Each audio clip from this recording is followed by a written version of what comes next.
Lihat screen.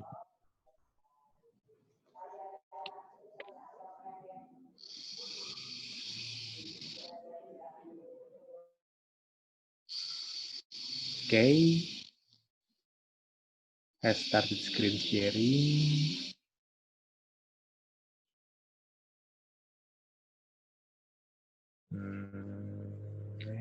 Ekonomi Senin Oke. Senin Rabu, Pak.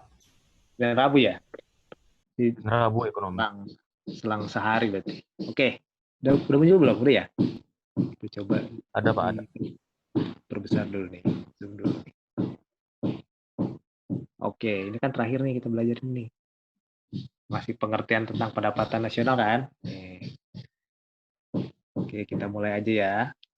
Jadi terakhir kita bicara tentang pengertian pendapatan nasional nih. Jadi pendapatan dari pengertiannya dulu, dari segi pendapatan dulu, pengertiannya itu kan uang nih, uang yang diterima itu bisa seseorang atau dari perusahaan dalam bentuk gaji, upah, sewa, bunga, dan laba. Termasuk juga mungkin di sini ada tunjangan seperti kesehatan dan pensiun. Nah, dalam istilah pendapatan nasional ini tidak terlepas dari hubungannya dengan ekonomi makro dan ekonomi mikro. Yang kemarin kita udah bahas ya. Jadi kalau di sini bisa kita lihat kalau di ekonomi mikro istilah pendapatan itu menunjuk pada aliran penghasilan dari penyediaan faktor-faktor produksi untuk periode tertentu. Nah, kemarin udah dijelasin juga nih ada 4 faktor produksi kan. Nah, tapi kalau dari sisi analisis ekonomi makro yang lingkupnya lebih luas, itu pendapatan nasional itu menunjuk pada pendapatan nasional suatu negara. Jadi keseluruhan. Nah, ini kemarin udah ya tentang perbedaan dan ini pengertiannya oleh Sir William Petty, juga ada beberapa pengertian-pengertian, mungkin di buku juga banyak banget pengertian tentang pendapatan nasional, tapi intinya yang simpelnya adalah seperti ini ya. Jadi pendapatan nasional adalah ukuran, jadi karena namanya ukuran berarti dia harus dihitung dari nilai total barang dan jasa yang dihasilkan suatu negara. Jadi negara ini untuk menjalankan roda perekonomian, sama dia juga harus memproduksi barang dan jasa.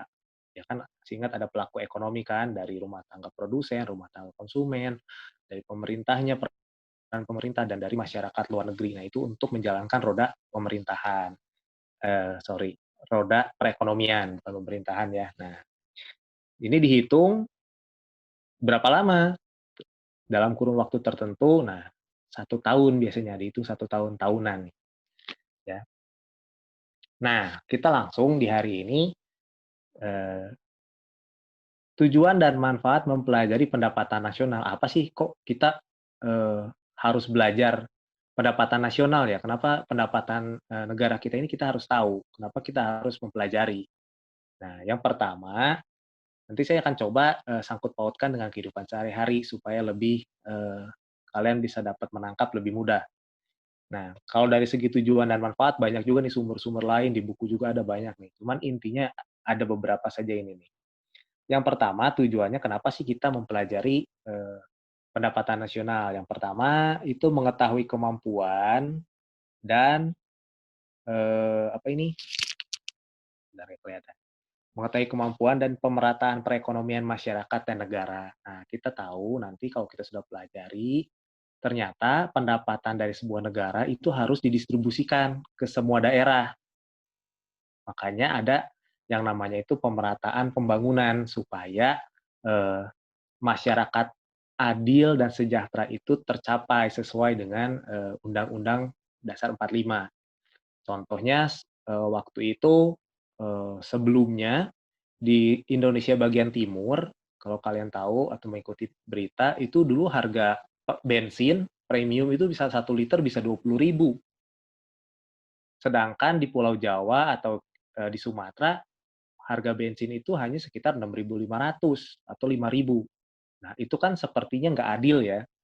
Nah, makanya dengan pendapatan nasional, dengan pendapatan yang dapat oleh negara, itu dialokasikan untuk transportasi ke sana, supaya menekan harga bahan baku tadi, bahan bakar tadi. Sehingga sekarang eh, pendapatan nasional ini digunakan untuk, kalau kalian tahu beritanya, di Indonesia bagian timur, terutama di Papua, mereka sudah mulai membangun jalan, mereka memperbaiki sistem distribusinya dan sebagainya, sehingga sekarang nih di Bandar Lampung harga bensin 6.500. Nah, sekarang di Papua pun sama 6.500. Jadi ini sudah tercapai nih pemerataannya. Ini digunakan dari mana? Dananya dari pendapatan nasional ini. Nah, terus lalu kedua, memperoleh taksiran yang akurat tentang nilai barang dan jasa dalam 1 tahun. Jadi negara harus tahu nih, daya beli masyarakat Indonesia ini seberapa banyak nih, ya, berapa banyak barang dan jasa yang eh, dikonsumsi dan diproduksi di negara Indonesia dalam 1 tahun. Ini jadi satu patokan, satu acuan supaya eh, pemerintah tahu daya beli masyarakat seperti apa. Nah, di sini kita bisa tahu nih taksirannya. Lalu membantu pemerintah dalam perencanaan dan pelaksanaan program pembangunan kayak tadi. Tujuannya dari pendapatan nasionalnya supaya tadi tercipta pemerataan pembangunan. Ya, jadi nggak ada yang lagi desa tertinggal, nggak ada lagi yang tadi beda harga. Contohnya di Indonesia bagian barat dan bagian timur harganya beda jauh, nggak bisa kan? Nah, makanya ini perlu namanya kita mempelajari pendapatan nasional. Jadi kita tahu. Lalu yang keempat, dia mengkaji dan mengendalikan faktor-faktor yang mempengaruhi perekonomian negara. Kan tadi ya, roda perekonomian itu berjalan berdasarkan faktor-faktor produksi yang ada kan. Nah, kalau tidak dikendalikan, terutama sumber daya alam ya, terutama kalau misalkan tadi contohnya kita bicara bahan bakar atau bahan tambang itu kan terbatas. Artinya ya nggak bisa seenaknya tuh, nggak bisa seenaknya kita gunakan, manfaatkan, harus dikendalikan. Ya, nah itu tujuan dari kenapa sih kita mempelajari pendapatan nasional.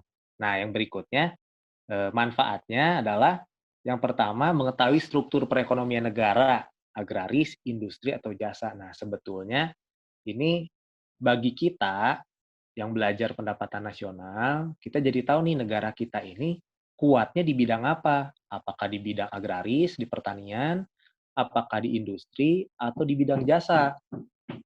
Nah, karena nanti kalau kalian pernah belajar itu ada privatization. Jadi mungkin dulu nih waktu Orde Baru kita kuat di pertanian. Makanya dulu sempat terjadi swasembada pangan. Sembako di Indonesia itu murah banget, sangat-sangat murah, ya. Tapi kan seiring berjalannya waktu, ternyata teknologi mulai muncul. Nah, sekarang masuk ke zona industri Indonesia ini. Jadi kita tahu nih posisi negara kita ini di mana. Nah, bagi kita, kenapa kita harus belajar pendapatan nasional? Jadi kita tahu nih sekarang kita kalau mau buka usaha, nah yang seperti apa nih yang mendukung perekonomian negara kita? Nah, berarti di bidang industri sekarang nih kalau kalian mau buka usaha, ini hubungan dengan industri. Jasa ada nggak? Ada juga. Lalu yang kedua, manfaatnya mengetahui pertumbuhan perekonomian negara dengan cara membandingkan pendapatan nasional dari waktu ke waktu. Ya, nih, dihitung. Makanya kan ada ukurannya kan. Tahun lalu berapa nih? Berapa persen? Tahun ini berapa persen? 5 tahun sebelumnya berapa persen? Nah, kita tahu nih, kalau ternyata tiap tahun itu meningkat, berarti bagus. Pendapatannya bertambah kan? Tapi kalau ternyata tiap tahun menurun nih, tahun lalu 5%, tahun ini 4%, itu kan menurun kan angkanya kan. Nah, itu kita harus hati-hati dan pemerintah pun akan melakukan tindakan ekonomi biasanya, ya. Makanya yang kemarin saya singgung juga sekarang berita-berita ekonomi sudah mulai muncul tuh akibat resesi Singapura yang sampai minus 41% itu berpengaruh ke Indonesia. Malah sekarang Indonesia pun perekonomiannya sedang istilahnya itu stagnan. Artinya maju enggak, mundur enggak. Nah, itu bahaya. Makanya perlu dilakukan, kemarin juga Presiden menghimbau untuk memberikan kebijakan-kebijakan yang supaya kegiatan perekonomian di masyarakat ini walaupun sedang COVID-19 tetap bisa berjalan. Nah, untuk membantu perekonomian negara Indonesia. Nah, lalu berikutnya manfaatnya dapat membandingkan perekonomian antar daerah. Nah, nanti dibandingkan juga nih, nggak cuma secara keseluruhan, tapi kita tahu nanti nih di Bandar Lampung misalkan atau di Provinsi Lampung dengan Provinsi Palembang atau Provinsi Bengkulu, Riau atau Jawa Barat. Nah, kita bisa bandingkan. Jadi kita tahu juga nih seperti apa perekonomian di tiap daerah. Lalu dapat dijadikan dasar perbandingan dengan perekonomian negara lain. Ya, ini untuk biasanya indikatornya kalau dengan negara lain, kalau ternyata pendapatan nasionalnya ini tiap tahun itu baik ya, artinya bertambah bertambah, negara lain akan menginvestasikan di Indonesia karena ternyata secara ukuran perbandingan pendapatan nasionalnya Indonesia lebih baik. Nah, makanya bahkan muncul akan datang investor-investor untuk menanamkan modalnya di Indonesia. Nah, lalu yang kelima dapat membantu kebijakan pemerintah di bidang ekonomi. Iya, jelas. Ini yang namanya pendapatan nasional ini tiap tahun akan menjadi dasar pengambilan keputusan dan kebijakan ekonomi. Bahkan belum nyampe 1 tahun pun sekarang nih, karena akibat COVID-19, pemerintah udah lakukan beberapa banyak kebijakan ini, nggak nunggu tahun depan nih, ya. Karena sebelumnya ini pasti direncanakan. Tiap tahun ada rencananya, tiap tahun ada, strateginya gimana nih untuk menghadapi tahun depan dan sebagainya. Nah, itu tujuan dan manfaat pendapatan nasional. Jadi secara keseluruhan manfaat buat kita sehari-hari sebenarnya kita jadi tahu nih kondisi ekonomi kita ini seperti apa. Jadi kalau kita mau ngambil peluang bisnis, nah kita tahu nih harus seperti apa. Ya, kita tahu nih daya beli masyarakat sekarang apa ya kira-kira ya? Nah, seperti itu, ya. Oke, kita lanjutkan dulu saja ya. Duh, bisa klik. Oke. Nah,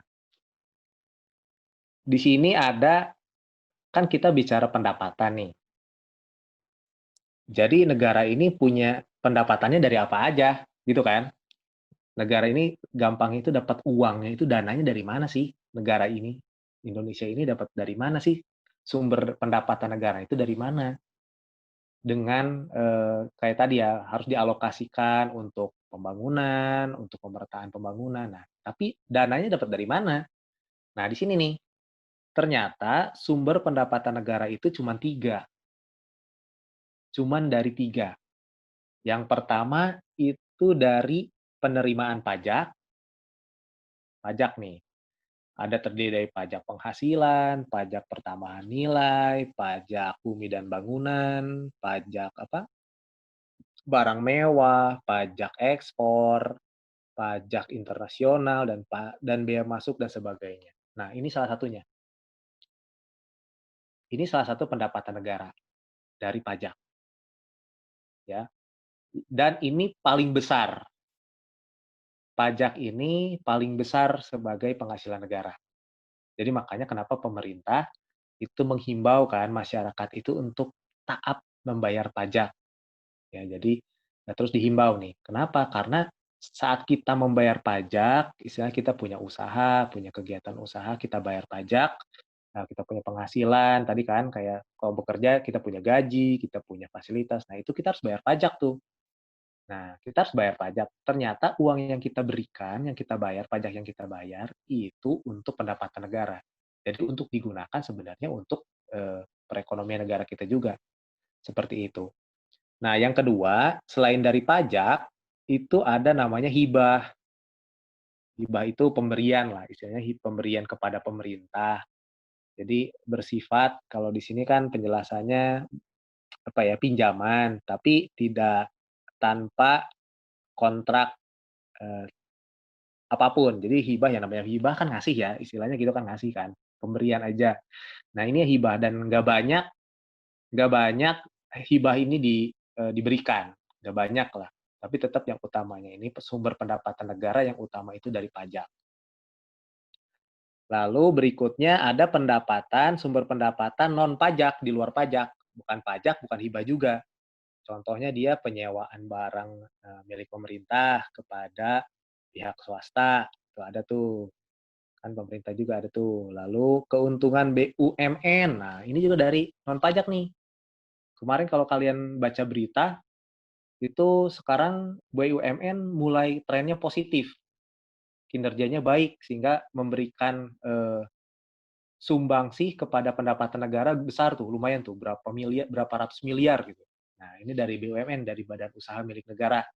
Kalian udah belajar kan tahun lalu nih di Sekfor tentang BUMN, Badan Usaha Milik Negara. Nah, ini nih, ternyata dari sumber dananya juga dari keuntungan BUMN. Lalu harta Pak, terlantar. Kenapa? ini di foto aja nggak apa-apa ya Pak? Nggak usah ditulis. Nggak apa-apa. Nanti kalau udah beres satu bab juga saya kasih aja ini ya PowerPoint-nya, nggak apa-apa. Nanti saya Oh, bagiin. oke deh Pak, makasih. Nah, ada juga harta yang terlantar nih. Harta terlantar ini apa? Ya banyak. Kayak misalkan aset-aset negara, misalkan tanah yang sudah tidak digunakan tuh. Tadinya mungkin akan digunakan untuk membuat apa dan sebagainya, tapi atau proyeknya nggak jadi atau tidak berhasil, nah itu tetap masih jadi aset pemerintah tuh. Lalu denda untuk kepentingan umum, misalkan telat bayar pajak nih, yang pajak kendaraan lah, nah itu kan harus bayar denda tuh. Nah, di situ juga sama, itu jadi pendapatan negara, ya, dendanya juga tetap untuk negara. Lalu retribusi. Nah, retribusi juga salah satunya sama nih, retribusi kayak apa parkir, retribusi di tempat umum ya parkir dan sebagainya. Jadi inilah sumber pendapatan negara Indonesia nih. Dari 3 ini doang, nggak ada yang lain. Tapi sumber utamanya itu dari penerimaan pajak. Nah, oke ya. Jelas ya sampai sini ya? Nah, berikutnya saya mau nanya. Kalian boleh jawab di kolom chatting ya. Ini tebak-tebakan aja lah. Menurut kalian ya, di tahun ini pendapatan negara kita ini berapa banyak sih nominalnya kalau dihitung gitu? Ada berapa banyak sih? Coba kita main tebak-tebakan. Kasih pendapat kalian kalau misalkan kira-kira berapa ya pendapatan negara sampai di tahun ini nih? Dari pajak, dari hibah, dari non pajak ini kira-kira kalau dijumlahkan semua berapa sih? Ayo tebak-tebakan aja. Dari sumber penghasilan yang banyak begini, nah kira-kira kalau dihitung tadi sesuai ukuran, sesuai uang, nah ada berapa banyak nih uangnya? Nah gitu kan. Ayo, kira-kira berapa? Bisa kasih jawaban di kolom chatting. Kita lihat siapa yang Ini mendekati. tahun ini sampai 2021 awal apa gimana Pak? Biasanya iya, sampai 2020 awal, bisa sampai Januari biasanya. Kan ini Berarti, belum habis ya, cuman perkiraan aja kali ya Pak ya, kurang lebihnya ya. iya perkiraan. Kira-kira. Saya ingatnya yang tahun kemarin sih, tahun kemarin. Kalau tahun ini mungkin kurang lebih segini lah, mungkin karena ada penurunan juga sih. Nggak apa-apa, coba kira-kira berapa nih? Soalnya tahun kemarin aja nggak sampai, ya gitulah. Cuma berapa persen ya kemarinnya? Oke, nggak apa-apa. Kan tebak-tebakan ya namanya juga ya. Kan kita pengen tahu nih duit negara kita ini ada berapa banyak kira-kira nih yang dihitung tiap tahun. Terus yang dialokasikan tiap tahun ini kira-kira berapa banyak? Teresa jawab 1 triliun. Oke. Bona 2 triliun. Ada lagi yang lain? Kira-kira berapa sih pendapatan negara kita ini? Sehingga bisa mencukupi dialokasiin untuk semua daerah Barat, Tengah, Timur. Nah, Pare 500 triliun. Oke. Ayo kita lihat siapa yang terdekat. 2000 triliun Pak. Karena baru 1000 triliun, ketik di situ biar tahu nanti mana yang mendekati. Stephen 21 triliun. Oke, nggak apa-apa. Tebak-tebak buah manggis. Kenneth 2000 triliun. Oke. Karena biasanya tiap tahun negara ini dia akan mentargetkan untuk pendapatannya misalkan untuk setahun ke depan ini kira-kira berapa nih? Kita harus dapat berapa nih untuk memenuhi kebutuhan? Tahun kemarin aja kalau nggak salah katanya cuma 90 berapa persen gitu Pak, nggak sampai 100 gitu, setahu saya. Ini Wilbur 10.000 triliun. Kok Oke. banyak banget? Ngitungnya gimana kalau receh ini, receh semua. Kalau duitnya receh seribuan gimana ngitungnya ini, triliunan begini. Oke, yang lain siapa lagi nih? Bona udah, Farel udah, Stephen, Kenneth, Wilbur, Teresa. Melinda mana nih? Mei, ada nggak Mei? Berapa Mei kira-kira? Albert, boleh nih kasih pendapatnya. Kira-kira pendapatan negara kita ini berapa sih? Berapa banyak duit negara kita ini pendapatannya?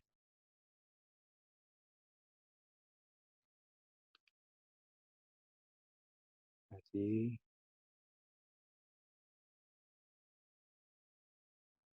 ada 2 triliun, oke. 2 triliun. Sip. Oke ya. Semuanya sudah kasih pendapat. Oke. Oke ya. 1 sampai 1,5 triliun. Oke, nggak apa-apa. Namanya kita tebak-tebakan belajar. 22 triliun. Oke. Oke, kita lihat ya. Ini saya dapat datanya per Januari 2020. Berarti sekitar 6 bulan yang lalu lah ya. Kita lihat berapakah pendapatan Indonesia. Nih. Tadam. Kan yang tahun ini belum nih. Ini kan masih hitungannya tahun lalu. Berarti yang tahun ini masih berjalan. Berarti nanti dihitungnya kan. Nah, ini saya dapat data per Januari. Bisa dilihat di sini nih. Realisasi pendapatan negara per Januari 2020 mencapai 103,7 triliun. Angka ini menurun 5% dengan realisasi periode yang sama tahun sebelumnya sebesar 108,7 triliun. Nah, ini pendapatan negara nih sampai Januari. Dihitung sampai Januari dibandingkan dengan tahun lalu ternyata berkurang nih. Kalau misalkan pendapatannya berkurang berarti ada alokasi pembangunan yang berkurang juga kan. Nah, itu akibatnya. Nah, ini baru sampai Januari nih. Nanti yang terbaru belum. Kalian bisa lihat data-data pendapatan nasional ini di BPS, Badan Pusat Statistik ada tuh di webnya. Jadi bisa tahu nih sampai per hari ini atau sampai bulan kapan itu ada tuh pendapatannya berapa. Tapi berdasarkan prediksi karena terjadi masalah dan pandemi COVID-19 ya di tahun ini pasti akan berkurang banyak ya. Jadi aja sampai Januari aja sebelum COVID kan Januari ini kan COVID muncul di Indonesia kan bulan Maret. Ya mungkin masih normal di Januari, Februari, Maret. Nah, dari April itu dari Maret, April, Mei, Juni, Juli udah 5 bulan nih. Itu udah pasti berkurang banyak. Karena kita tahu kalau kita baca berita banyak pengangguran, banyak yang di PHK, banyak yang dirumahkan. Nah, itu. Jadi ya contoh lah, kalau misalkan banyak pengangguran, orang udah nggak bekerja, berarti dia nggak bisa bayar pajak tuh. Karena kalau orang yang bekerja, dia kan harus bayar pajak penghasilan. Kayak saya nih, saya bekerja, saya dapat gaji tiap bulan. Nah, saya harus bayar pajak. Nah, kalau misalkan orang itu nggak bekerja, berarti pemerintah nggak dapat penerimaan dari pajak nih. Pasti berkurang ini. Terus hibah. Hibah ini malah di Januari nggak ada nih. Oh ya boro-boro hibah ya, orang negara lain juga sama kan mengalami pandemi COVID-19 ini kan. Ya boro-boro mau ngasih sama orang lain. Orang kebutuhan sendiri aja masih kurang kan, logikanya gitu kan. Ya paling kayak kemarin mungkin penerimaan hibahnya ini seperti alat-alat kesehatan, mungkin apa ya alat-alat kesehatan untuk mendukung mengatasi pandemi COVID-19 ini, seperti itu. Kalau bukan pajak ya sama, karena usahanya melambat, sekarang lagi stuck, ya berarti pendapatan negara pun ya nggak bergerak. Nah ini, jadi lumayan nih, banyak juga nih, ya. Tapi nggak tahu apakah itu yang sudah diharapkan. Tapi kayaknya kan kalau dibandingkan dengan tahun lalu ini bedanya sekitar 5 triliun. Nah, lumayan tuh 5 triliun itu kan banyak. Bisa untuk subsidi BBM, bisa untuk bangun jalan. Nah, itu. Oke, next berikutnya adalah nah ini. Jadi, kalau kita bicara pendapatan nasional, nah kan tadi udah dibilang. Jadi dilihat dari jumlah barang dan jasa yang dihasilkan oleh suatu negara. Nah, indikatornya atau apa aja sih yang harus diketahui. Jadi ada indikatornya, ada yang harus diketahui dari pendapatan nasional ini kan. Nah, kita akan belajar ini ada beberapa istilah, ada 6 istilah nih di sini.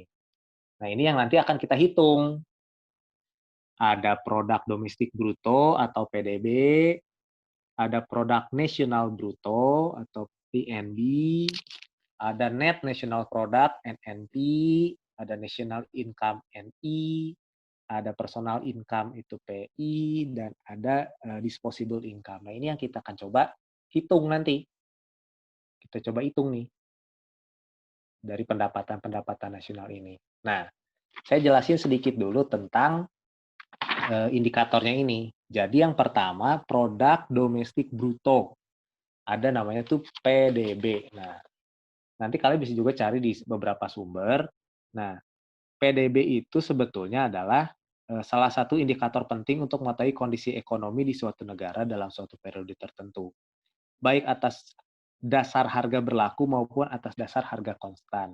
Jadi sebenarnya ini secara keseluruhan produk domestik bruto ini barang dan jasa yang diproduksi, nah itu kan, yang dihasilkan oleh negara tersebut. Ada berapa banyak? Itu disebut PDB. Nah, jadi PDB pada dasarnya merupakan jumlah nilai tambah yang dihasilkan oleh seluruh unit usaha dalam suatu negara tertentu, mau usaha makro, usaha mikro, itu semua termasuk di dalamnya. Ya, jadi tahu ada berapa banyak nilai barang dan jasa di akhir tahun perhitungan. Nah, jadi istilah pendapatan nasional juga bisa orang cenderung identik dengan yang namanya produk domestik bruto ini. Jadi pendapatan nasional itu sebenarnya ya itu produk domestik bruto. Yang namanya produk berarti barang atau jasa, domestik berarti di dalam negeri. Bruto artinya secara keseluruhan tuh. Belum dihitung, belum dikurangi apapun.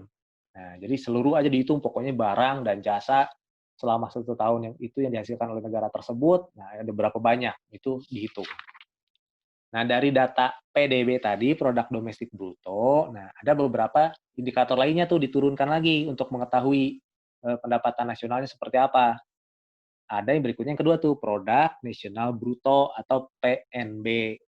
Nah, jadi kalau di PNB ini adalah tadi tuh, produk domestik bruto tadi, produk yang barang dan jasa yang dihasilkan oleh negara dalam 1 tahun, itu ditambah dengan pendapatan neto dari luar negeri. Nah, pendapatan neto dari luar negeri ini, kan ada tuh orang Indonesia yang bekerja di luar negeri. Nah, itu dihitung. Terus ada perusahaan-perusahaan yang buat pabrik atau usahanya di luar negeri, tapi orang Indonesia. Nah, itu dihitung juga di situ. Ya, ditambah. Jadi PNB itu PDB tadi yang domestik ditambah pendapatan neto dari luar negeri. Ya, pendapatan atas faktor produksi tenaga kerja atau dari modal itu dapat. Ya, jadi selama dia itu penduduk atau warga negara Indonesia, nah jadi itu menjadi income pendapatan nasional. Nah, tapi nggak cuma di situ saja. PNB ini dikurangi dulu. Kan ada juga nih tenaga asing yang kerja di Indonesia, investor-investor, perusahaan-perusahaan yang menanamkan modal di Indonesia atau buka usahanya di Indonesia. Nah, itu dikurangi ya. Jadi yang namanya kita ngitung net produk nasional bruto secara keseluruhan ya seperti itu. Nanti ada beberapa contohnya. Tapi yang namanya PNB, produk nasional bruto itu adalah tadi pendapatan nasional domestik berapa, ditambah orang Indonesia yang mungkin bekerja di luar negeri atau punya usaha di luar negeri, itu ditambah tuh. Tapi dikurangi, nah itu tenaga asing yang ada di Indonesia, kan ada juga tuh orang asing yang kerja di Indonesia. Nah, itu dikurangi. Karena orang asing yang kerja di Indonesia, dia bayar pajak ke Indonesia, tapi dia pun bayar pajaknya juga ke negara dia. Nah, jadi nggak dihitung di sini semua. Seperti itu. Nantilah ada bayangannya ya, itu secara garis besarnya aja. Lalu yang ketiga itu ada net national product, NNP, sama seperti tadi. Neto, namanya juga net, berarti bersih, udah dikurangi tuh. Produk nasional neto atas harga dasar pasar, PDB dikurangi seluruh penyusutan atas barang-barang modal tetap, yang digunakan dalam proses produksi selama setahun. Nah, kalau net national product itu dikurangi lagi tuh tadi dari PNB, nanti dikurangi ada biaya penyusutan barang yang digunakan untuk produksi, barang produksi. Nah, itu sebenarnya nanti itu hitungannya udah berbentuk angka sih sebetulnya ya. Lalu dihitung lagi, ada yang namanya juga dia national income atau yang disebut juga NI. National income ini, nah pendapatan nasional dari jumlah seluruh penerimaan yang diterima masyarakat dalam periode tertentu. Ya, jadi nanti ini secara garis besarnya dulu aja, tapi nanti hitungannya itu sudah berbentuk angka. Ya, jadi nggak dihitung satu-satu nih, enggak, tapi nanti penyajiannya berbentuk data, udah ada angka nominalnya, nah tinggal kita hitung. Nah, itu untuk ERV biasanya 1 tahun setelah dikurangi pajak tidak langsung. Nah, itu juga nanti ada pajak langsung, pajak tidak langsung. Nah, itu juga nanti dikurangi, dihitung di situ indikator-indikatornya. Lalu ada juga personal income, ini dihitung nih pendapatan seseorang ini berapa setelah dikurangi pajak atau dikurangi asuransi dan sebagainya. Nanti ini juga dihitung nih. Jadi nggak 100% orang bekerja misalkan dapat gaji 1 bulan 10 juta, itu dihitung 10 juta sama negara. Enggak. Tapi kan namanya kita hidup manusia ada keperluan, kebutuhan sehari-hari. Nah, itu harus dikurangi dulu. Terutama ya tadi ada jaminan sosial, ada bayar pajak dulu, seperti itu. Lalu yang terakhir itu ada disposable income. Disposable income ini pendapatan yang diterima masyarakat, artinya yang siap untuk dibelanjakan. Nah, jadi ada nih nanti kita hitung. Ini secara garis besar lah seperti itu. Jadi nanti kita akan hitung indikator-indikator ini kita supaya tahu berapa nih ternyata pendapatan nasional kita ini berapa, terus pendapatan disposable income seseorangnya itu berapa dan sebagainya. Gitu.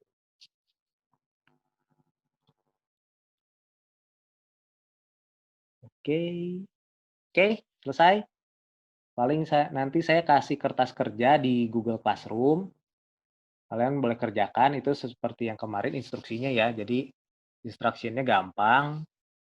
Kalian cuman saya minta untuk cari sumber informasi lain dari apa yang sudah saya jelaskan.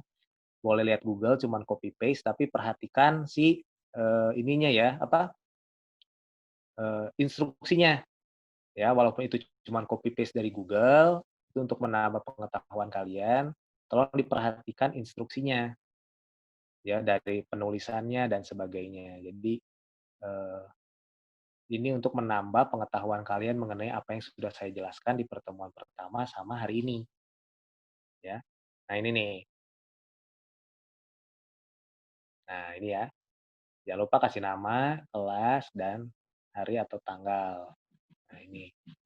Jadi kalau udah copy paste dari Google, nah ini rapihin nih, fontnya samain Arial 12, ukurannya spasinya 1,5, terus rata kanan kiri, supaya tugas kalian jadi lebih rapih. Gitu. Oke? Jelas ya? Kalau ada pertanyaan bisa ditulis nanti di pertemuan selanjutnya bisa ditanyakan ke saya. Oke? Jelas ya? Oke, Pak. Nanti saya share ini di Google Classroom. Oke? Pengumpulannya ya jam 12 malam lah kalau saya paling lambat. Ya. Oke, terima kasih ya. Kita ketemu lagi Terima next kasih, meeting. Pak. Ya. Thank you, Pak. Bye.